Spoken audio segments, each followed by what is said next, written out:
Hi everyone, here's what's bothering me today. I'm a simple Marine. I want to know why what happened in Myanmar can't happen here.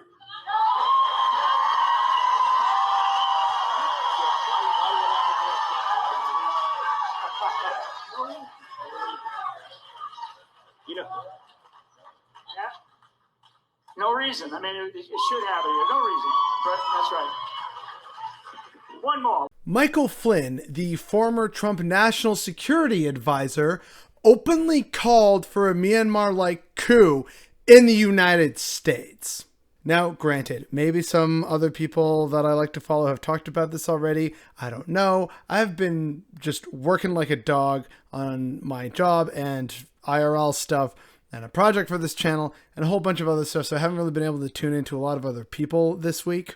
But if we're not talking about this, maybe we should, because this is really messed up. Michael Flynn apparently called for this during a conference in Texas attended by many supporters of the QAnon conspiracy theory group. Apparently he made the remarks during this conference, which was called For God and Country Patriot Roundup. Someone from the audience asks Flynn, I want to know why what happened in Myanmar can't happen here. So already that is very disturbing. You have someone, an American, who supposedly believes in freedom and democracy, openly calling for the kiboshing of that. Even scarier, that question elicited a round of cheers from the audience. This is terrifying for a great many reasons. Not only because QAnon, as we've seen with their conspiracies, are just the stuff of outright lunacy. It's also very dangerous in the sense that you've had these people worked into such a frenzy and convinced by shysters that the Democrats are a bunch of evil baby-eating blood-sucking demons and that's why they like abortion, and they are unhinged. Talking about these big plans and Trump's still the secret president, and it's getting them all to this state where they are no longer for any kind of actual democracy because in their eyes, there is no real democracy. It's all a sham and it's part of the deep state conspiracy. And that's why it would be totally fine to rise up with the military and crucify Democratic leaders and execute without trial Democratic Party members and anyone who's clearly part of the deep state, and you just have to trust us because we'll know who's part of the deep state or not.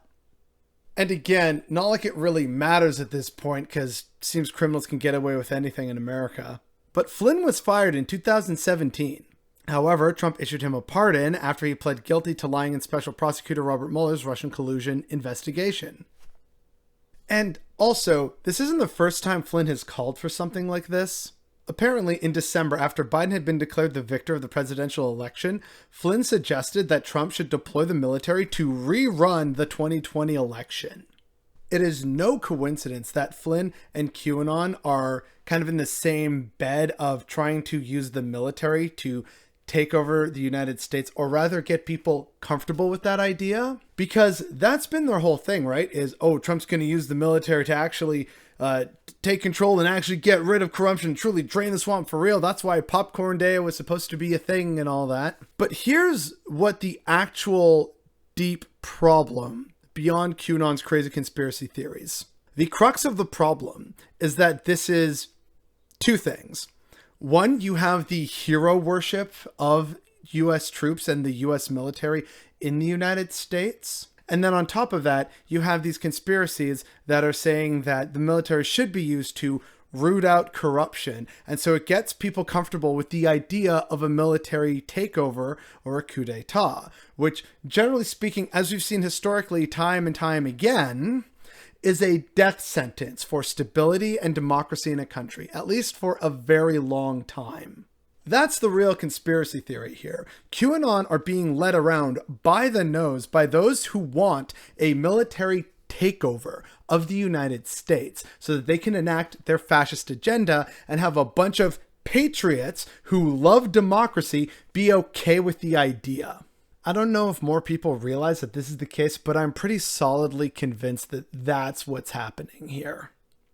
This whole thing, this QAnon conspiracies and just reinforcing the use of the military, and Michael Flynn trying to keep some kind of relevancy and career options open by still tying himself to the Trump loyalty bus.